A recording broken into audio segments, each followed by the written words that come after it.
আমাদেরকে বলতেছেন আল্লাযীনা আমানু ওয়া কানু ইয়াত্তাকুন, তোমরা যদি নির্ভেজাল ঈমান আনতে পারো এবং তাকওয়া অর্জন করতে পারো, আল্লাহ তাআলা বলেন লাহুমুল বুশরা ফিল হায়াতিদ দুনিয়া ওয়া ফিল আখিরাহ, তাদের জন্য দুনিয়াতেও সুসংবাদ, পরকালেও তাদের জন্য সুসংবাদ। যাই হোক, মাহে রমাদান আসছে, সেই মাহে রমাদান এক এক করে আমাদের থেকে বিদায় নিছে। মাহে রমাদান শেষ, আজকে শাওয়াল মাসের 1 তারিখ, শাওয়াল মাস শুরু হয়ে গেছে। এই 1 মাস মাহে রমাদানে আমরা একটা প্রশিক্ষণ করছিলাম। সেই প্রশিক্ষণটা ছিল সিয়াম সাধনার প্রশিক্ষণ, যে 1 মাসে আমরা করছি। এই প্রশিক্ষণে আমরা যা কিছু অর্জন করতে পারছি, তা নিয়ে বাকি 11 মাস আমাদেরকে চলতে হবে।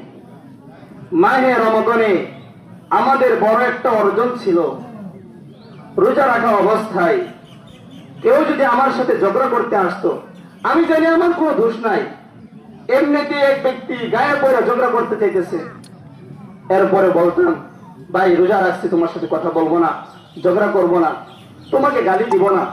বলেন এই ধরনের কথা বলতাম কিনা? এটা রমজানের শিক্ষা। আল্লাহ তাআলা বলেন ইন্নাস সামআ ওয়াল বাসার ওয়াল ফুআদা কুল্লু উলাইকা কানা আনহু মাসউলা। ইন্নাস সামআ, কান, ওয়াল বাসার, চক্ষু, ওয়াল ফুআদা কুল্লু উলাইকা কানা আনহু মাসউলা, মানুষের প্রত্যেকটা অঙ্গ প্রত্যঙ্গ আল্লাহ তাআলার কাছে সেদিন সাক্ষ্য দিবে। وقالوا لجلودهم لما شهدتم علينا قالوا أنطقنا الله الذي أنطق كل شيء। শুধু মানুষের অঙ্গ প্রত্যঙ্গ সাক্ষ্য দিবে বিষয়টা এমন না, মানুষের শরীরের চামড়াও মানুষের বিরুদ্ধে আল্লাহ তাআলার সামনে সাক্ষ্য দিবে। কিন্তু সেদিন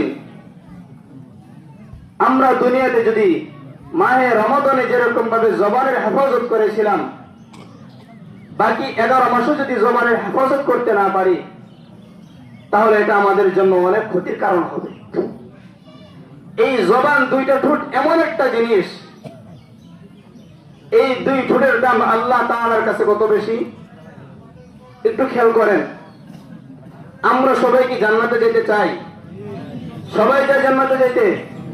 আমাদেরকে জান্নাতে নেওয়ার জামিন জিম্মাদার নবীজি হয়ে যাক, এটাও কি আমরা সবাই চাই? আমরা সবাই জান্নাতে যেতে চাই এবং আমাদেরকে জান্নাতে পৌঁছানোর দায়িত্ব আমাদের নবী মুহাম্মদ রাসূলুল্লাহ সাল্লাল্লাহু আলাইহি